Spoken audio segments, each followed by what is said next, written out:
এক বোতল মদের মধ্যে 2 চামচ মধু, 1 চামচ কালো জিরা দিয়ে যদি একটা ঝাঁকি দিয়ে আপনাকে দেয় নেন মন্দের ভালো।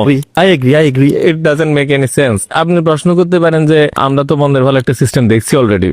আমরা তো দেখছি যে মানুষ সুদ থেকে বাঁচার জন্য ইসলামী ব্যাংকের দিকে যাচ্ছে, ইসলামী ফাইন্যান্স নামে অনেক কিছু হচ্ছে। তো এই যে বাংলাদেশের সব ব্যাংকগুলোকে যদি আজকে রাতের মধ্যে ইসলামী ব্যাংক বানায় দেয়, তাহলে কি একটা নতুন অর্থনীতি, নতুন বিপ্লব হবে কিনা, যেখানে আমাদের মুক্তি মিলবে।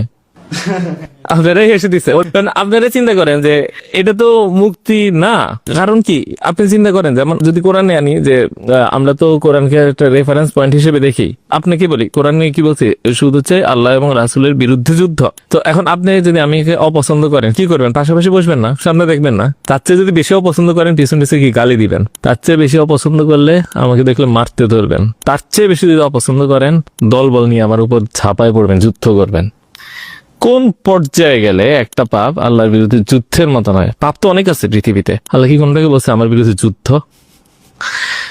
যে এই সিস্টেমের এগেনস্টে কাজ করবে, সুদী সিস্টেমের বিরুদ্ধে বিকল্প ইসলামী সিস্টেম দাঁড়া করাবে, সে কি করবে? সুদের বিরুদ্ধে যুদ্ধ করবে। যে আল্লাহর পক্ষে যুদ্ধ করবে আর যে আল্লাহর বিরুদ্ধে যুদ্ধ করবে, সে কি হবে? একজন আরেকজনের শেষ করে ফেলার চেষ্টা করবে। এরকমই তো বর্তমান সিস্টেমকে মেনে নিয়ে এই সিস্টেমের অধীনে থেকে যদি আমি বলি আমি আল্লাহর বিরুদ্ধে যুদ্ধরত, ইটস জাস্ট এ জোক। মনে করেন যে আপনারা দুই বন্ধু বসে আছেন, দুইজনই ব্যাংক।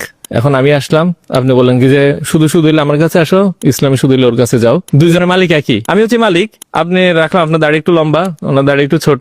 তো যে কাছে টাকা দেন ঘুরে ফিরে আমার কাছেই আসবে। এবং এটা কি পসিবল যে আপনারা দুইজন একই মালিককে টাকা দিচ্ছেন, একই মালিককে বড় করছেন, আবার একজন আল্লাহর পক্ষে আর একজন আল্লাহর বিরুদ্ধে যুদ্ধ করতেছেন?